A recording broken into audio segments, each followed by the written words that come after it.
பொண்ணு இந்த பெரிய ஹோட்டல்ல ஹவுஸ் கீப்பிங்கா ஒர்க் பண்ணிட்டு இருக்கா. அப்போ ரூமுக்கு போயிட்டு ஹவுஸ் கீப்பிங் பண்ணலாமான்னு கேக்குறா. அவங்க 20 மினிட்ஸ் கழிச்சு வாங்கன்னு சொல்றாங்க. அப்ப அந்த ரூம்ல இருக்க ஆளு பொண்ணு பேசிட்டு இருக்காங்க. அந்த ஆள் இந்த ட்ரெஸ் நீ போய் போட்டு வான்னு சொல்றாரு. அதுக்கு அந்த பொண்ணு சொல்றா, இதெல்லாம் நம்ம அப்புறம் பாத்துக்கலாம், இன்னைக்கு ரொம்ப முக்கியமான நாள், நீங்க போய் ரெடி ஆகுங்கன்னு சொல்றான். அதுக்கு அந்த ஆளு, அதெல்லாம் நான் ரெடி ஆயிட்டேன், நீ போய் இந்த ட்ரெஸ் போட்டு வான்னு சொல்றாரு. அப்ப அந்த ரெண்டு பேரும் க்ளோஸா இருக்காங்க. அப்ப அந்த ஹவுஸ் கீப்பிங் பண்ற பொண்ணு அந்த ரூமோட கேப் வழியா பாத்துட்டு இருக்கா. இப்ப இவங்களுக்கு யாரோ அவங்கள பாக்குற மாதிரி இருக்கு. உடனே அந்த ஹவுஸ் கீப்பிங் பண்ற பொண்ணு ஓடி போய் இன்னொரு ரூம்ல ஒளிஞ்சுக்கிறா. இப்ப அந்த ரூமுக்கு ஹவுஸ் கீப்பிங் பண்ணலான்னு வரா. அப்ப அந்த ரூம்ல யாருமே இருக்க மாட்டாங்க. அப்ப அந்த பொண்ணு போட்டிருக்க ட்ரெஸ் அங்க இருக்கும். அதை பார்த்தது இந்த பொண்ணுக்கு போட்டுக்கலான்னு தோணும். எடுத்து அவளும் போட்டுக்கிறா. அதுக்கப்புறம் அதை கழட்டலான்னு போற நேரத்துல அந்த ரூம்ல இருந்த ஆளு வந்துடுறா. வந்தது இவ அவசர அவசரமா ட்ரெஸ் மாத்திட்டு அந்த ட்ரெஸ் எடுத்துட்டு போய் கொடுக்குறா. அதுக்கு அந்த ஆளு, தொட்டுட்டா, இதெல்லாம் எனக்கு வேண்டாம், உன்னையும் பார்க்க கூடாது, இனிமே இந்த ட்ரெஸ்ஸையும் நான் இந்த ஹோட்டல்ல பார்க்க கூடாதுன்னு சொல்லி திட்டி அவளை அனுப்பிச்சாரு. அதுக்கப்புறம் அந்த பொண்ணோட மேனேஜர் அந்த பொண்ணு கிட்ட பேசுறாரு, நீ இந்த மாதிரி நடந்ததால உன்னை வேலையை விட்டு எடுக்கிறேன், இனிமே நீங்க ஒர்க் பண்ண தேவையில்லை, உன் மேல கஸ்டமர் கம்ப்ளைண்ட் வந்துச்சுன்னு சொல்றாங்க. அதுக்கு அந்த பொண்ணு, இவ்வளவு நாள் நல்லா ஒர்க் பண்ணிருக்கல, இந்த ஒரே ஒரு பிரச்சனை தானே,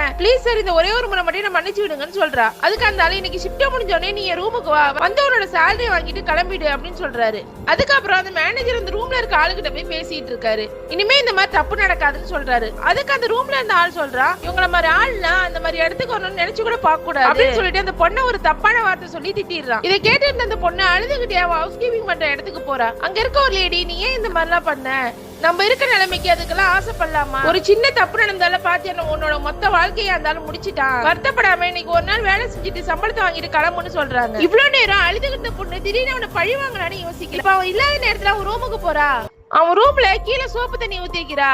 அவனோட ட்ரெஸ் எல்லாம் எடுத்து நினைச்சு வச்சிடுறா. அவன் குடிக்கிற ஜூஸ்லயும் மயக்க மருந்த கலந்து வச்சிடுறா. அப்ப அவன் ரூமுக்கு ஒரு கால் வருது. அடுத்த நாள் வர வேண்டிய வைஃப் முன்ன நாளே வர ஏர்போர்ட்டுக்கு பிக்கப் பண்ண வண்டி அனுப்ப சொல்றா. இப்ப எல்லாத்தையும் முடிச்சு வச்சுட்டு அந்த ரூம்ல இருந்து எதுவுமே நடக்காத மாதிரி வெளியே வந்துடுறா. அந்த ஆளுகிட்டையும் அவன் பொண்டாட்டி வர விஷயத்தை இன்ஃபார்ம் பண்ணாமலே விட்டுறா. இப்ப அந்த ஆளு ரூமுக்கு திரும்பி வரான். அந்த ரூம்ல இருக்க ஜூஸ் எடுத்து குடிக்கிறான். நடந்து போறான், வலிக்கு கீழே விழுந்து தள்ள அடிபட்டுருது. ட்ரெஸ் எடுத்து மாட்டலாம், டைம் ஆயிடுச்சுன்னு பாக்குறான். அப்ப ட்ரெஸ் எல்லாம் தண்ணிக்குள்ள முக்கி இருக்கு.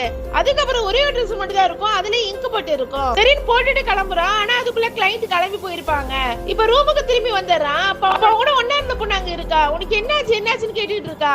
அப்ப அவன் மேலே அவன் வாமிட் எடுத்துறான். அதனால இந்த பொண்ணு அவளோட ட்ரெஸ் கலட்டுறா. அந்த நேரமா பார்த்து அவனோட வைஃப் அங்க வந்துடுறா. அதை பார்த்ததான் அவன் அவனோட அஃபேர்ல இருக்கான்னு கண்டுபிடிச்சிடறா. குழந்தை கூட்டிட்டு அவனோட வைஃப் அங்க இருந்து கிளம்பிடுறா. அந்த ஆள் கூட இருந்த அந்த பொண்ணும் அப்ப வைஃப் பின்னாடியே ஓடுறா. நீங்க தப்பா புரிஞ்சுட்டு இருக்கீங்கன்னு சொல்லிட்டு பின்னாடி கெஞ்சிக்கிட்டே போறா. எந்த ட்ரெஸ் போட்டு அவன் கண்ணு முன்னாடி வரக்கூடாதுன்னு சொன்னானோ அந்த ட்ரெஸ் போட்டு அந்த ஹவுஸ் கீப்பிங் பண்ணா முன்னாடி வந்து உட்கார்றா. ஒரு சிகரெட் எடுத்து அடிச்சுக்கிட்டே அவன்கிட்ட, என் வாழ்க்கை நீ ஒண்ணு இல்லாம பண்ணல, இப்ப பாத்தியா நான் உன் வாழ்க்கையை ஒண்ணு இல்லாம பண்ணிட்டேன் அப்படின்னு சொல்லிட்டு அந்த ரூமை விட்டு எதையோ சாதிச்ச மாதிரி கெத்தா வெளியே வரா.